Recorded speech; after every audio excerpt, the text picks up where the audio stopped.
So today is a little different. We aren't digging into a huge data set or some complex historical text. No. We are looking at a source called, and I'm really not making this up, Munchy Munchies. Yep. Yeah. And you'd think, with a name like that, it's about, the best snacks for a movie night. Yeah. But it's surprisingly deep. It is exactly as weird and as deep as that sounds. It almost looks like a poem, but it reads more like a manual for your own nervous system. A manual. It's not about what you're eating. The whole thing is a guide to a very specific transition from physical action to mental quiet. Okay, but the thing that threw me right away, Yeah. it doesn't even tell you what the food is. It just starts cold, Yeah. warm, something in the mouth.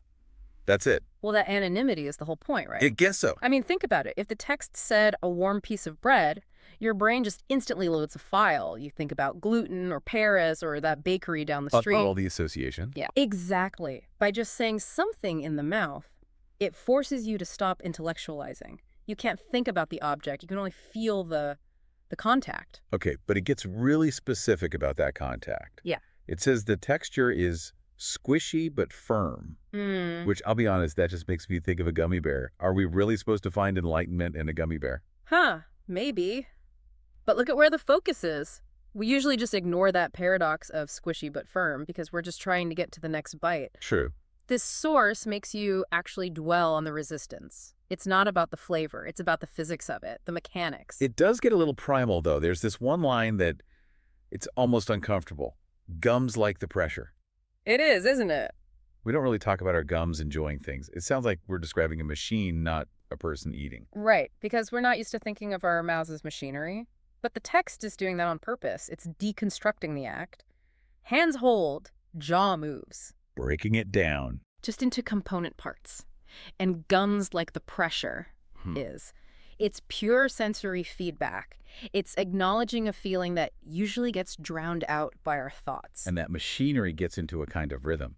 The text builds this little loop.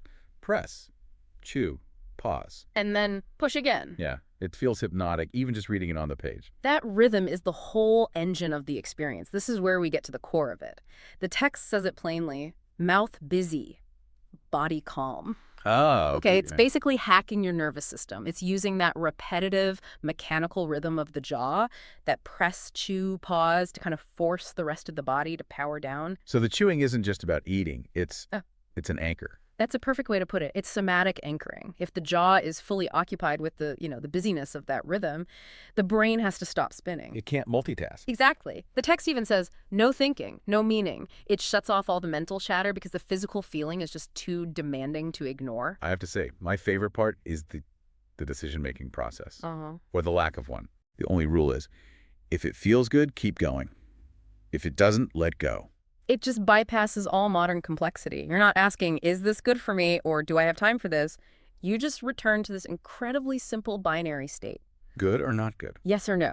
And it's so freeing to operate on just that logic, even for a minute. And that seems to be the final destination. You go from all these actions, chew, rest, to just a state of being, present. That's the payoff. The chewing is just the vehicle. You start with all these active verbs, press and push, and you end up in a state. The text is arguing that you don't need some silent retreat to find just now. You can find it right there. You can find it right there, in the friction between your own teeth. It really makes you realize how often we're like 3 steps ahead of ourselves, even when we're just eating.